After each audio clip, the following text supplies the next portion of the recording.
তবে সিলেটের একটা রেওয়াজ আমার কাছে অত্যন্ত বেশি ভালো লাগে।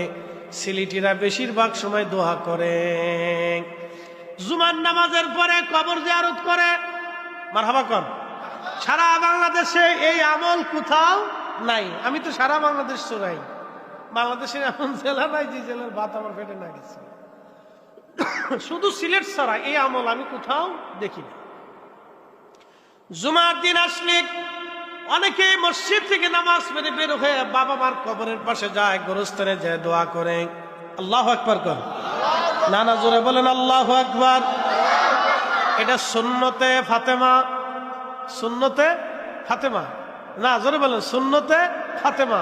ফাতেমা রাদিয়াল্লাহু আনহার আদত ছিল, আদত মানে অভ্যাস ছিল, প্রত্যেক জুমার দিনে হাওদাই চড়ে, উটের পিঠে চড়ে, পর্দা সহ করে আমির হামজা রাদিয়াল্লাহু আনহুর মাজারে যাইয়া, একবার উহুদে যাইয়া তিনি জিয়ারত করতেন এবং দোয়া করতেন।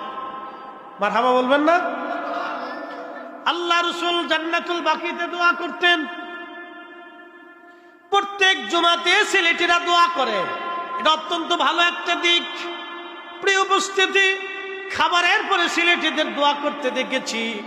বিভিন্ন সময় আলেমদেরকে ডেকে নিয়ে দোয়া করায়, এক জায়গায় মজলিস কায়েম হলে দোয়া করানো হয়। আমরা চাবো আল্লাহ দিবে, আমরা চাবো আল্লাহ দিবে, আমরা ক্ষমা চাবো আল্লাহ ক্ষমা করবে। আল্লাহ ক্ষমা করতে ভালোবাসে আর আমরা ক্ষমা চাইতে ভালোবাসি। যারা দোয়া করে না, দোয়া মানে না, ওরাই হলো সমাজের ইসলামের সবচাইতে নিকৃষ্ট দল।